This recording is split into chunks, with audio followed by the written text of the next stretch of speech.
Part 2. Silver Snow. Garland Moon. Conclusion of the Crossing Roads.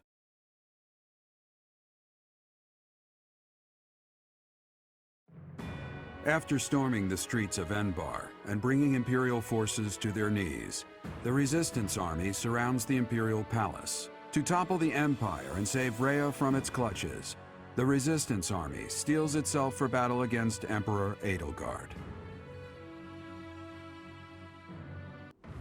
Everyone, it is quite probable that Rhea is within the castle walls.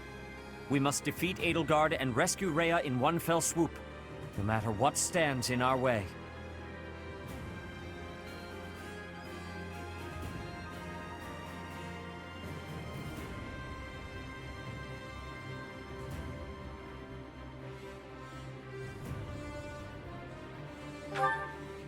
She is one of your students.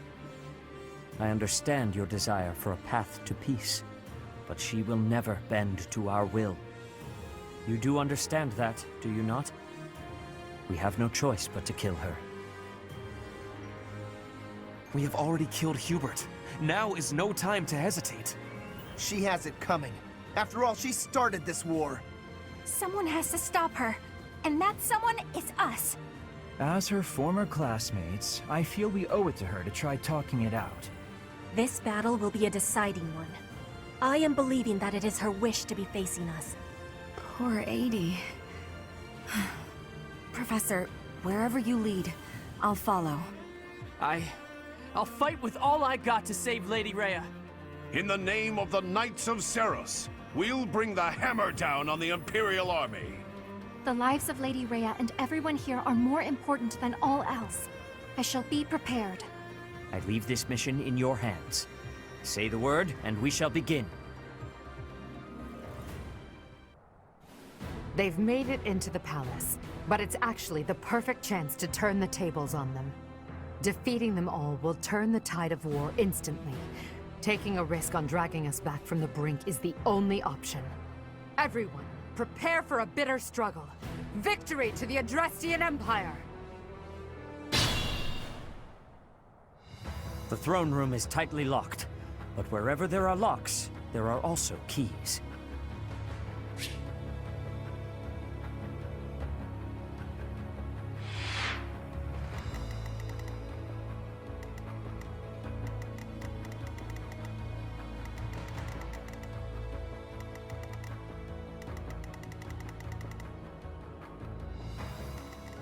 Let's clean up.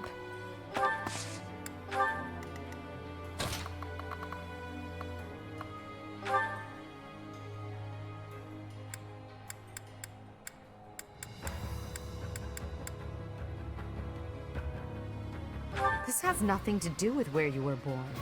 That we are fighting now is only a result of the choices you've made.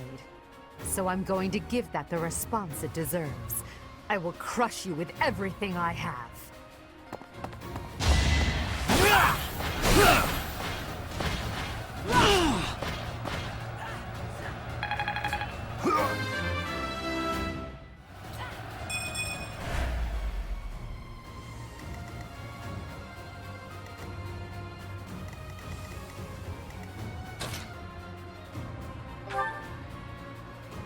Edelgard, return Rhea.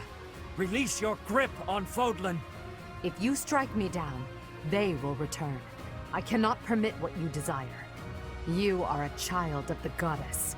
You must not be allowed power over the people.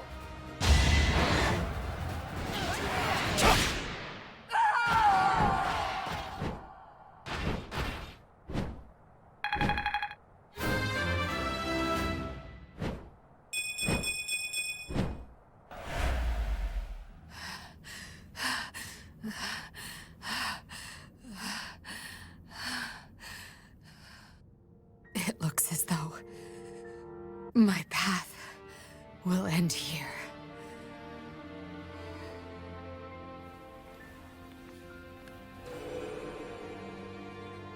My teacher, claim your victory. Strike me down, you must. Even now, Across this land, people are killing each other. If you do not act now, this conflict will go on forever. Your path lies across my grave. It is time for you to find the courage to walk it. If I must fall, let it be by your hand.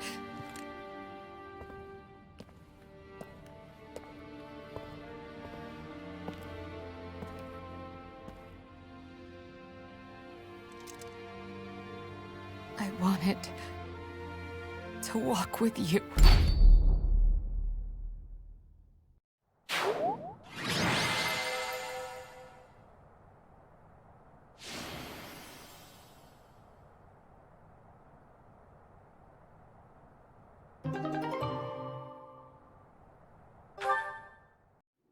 At last, it is over.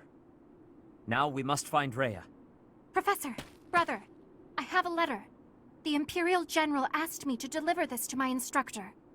Who is it from? Hurry up, Professor. Read it at once.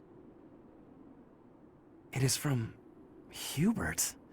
Though he has left this world, he's reaching out through that letter. If you are reading this letter, that means I have perished.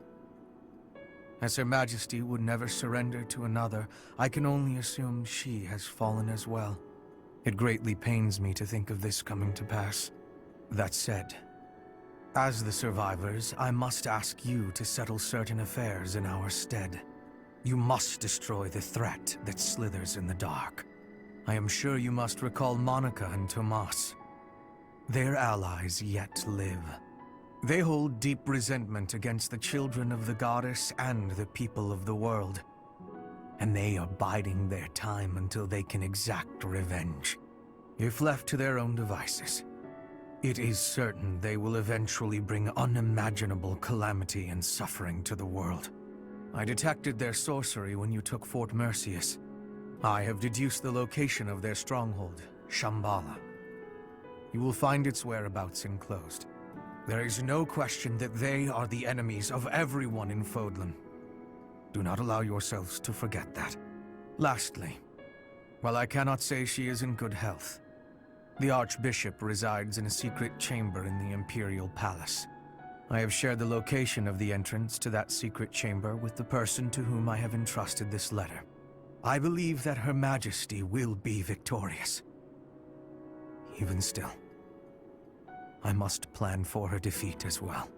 If you wish to lead this world, I challenge you to rise to the occasion and surpass my estimation of you.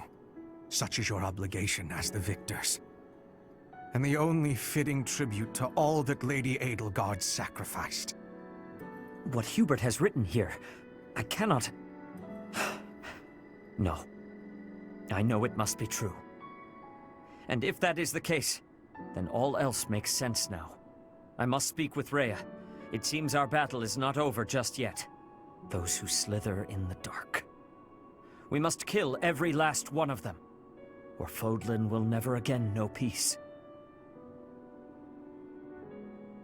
They are allies of Monica and Tomas, correct? The ones who were after my blood. And also the ones who destroyed Fort Mercius with that mysterious light. We shall discuss this more after we have rescued Rhea.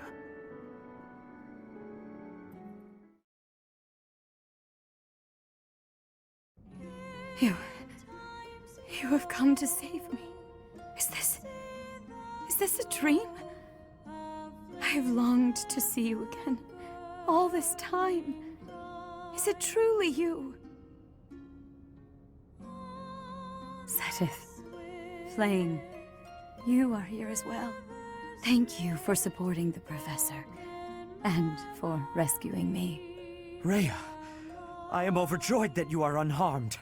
I could not stand losing another of our kind. Yes. I am reminded of the past, of reuniting in Enbar. It is truly nostalgic.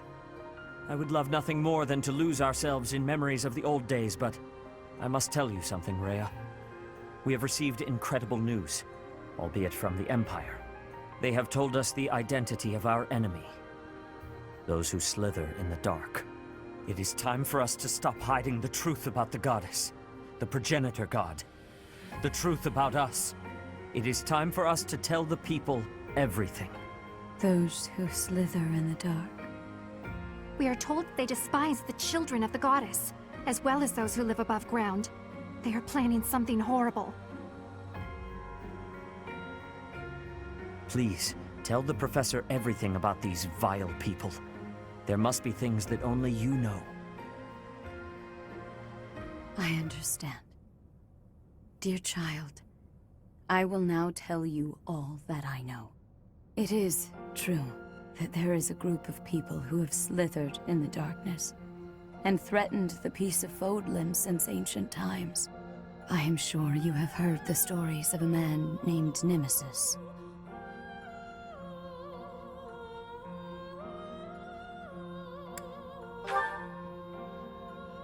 Nemesis, the king of liberation. The man who received the sword of the creator from the goddess and became a hero. However, Nemesis was originally the leader of a group of bandits. He plundered the holy tomb and stole the remains of the progenitor god. When Nemesis appeared in Xanadu some time later, he already wielded the sword of the creator.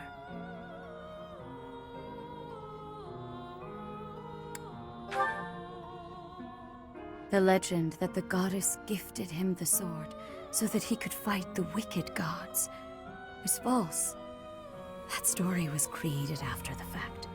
I do not know how Nemesis obtained the sword, or why he appeared in Xanadu, but he used that sword to massacre the people there, the children of the progenitor god. From their corpses he gained even more power, and brought war to Fodlan. A mere bandit like Nemesis would not have been capable of anything so monstrous on his own. it was surmised that someone was collaborating with Nemesis, and there was a massive investigation to uncover who it was. But the truth was never discovered. I am now certain that his accomplices were those who slither in the dark. And this time, they have utilized the Imperial Army to send Fodlan back into the flames of war. So, Edelgard has made a temporary alliance with them in order to achieve her own aims. Professor, we must journey to Shambhala and stop them. You must not allow Fodlan's bloody history, the Red Canyon tragedy, to repeat itself.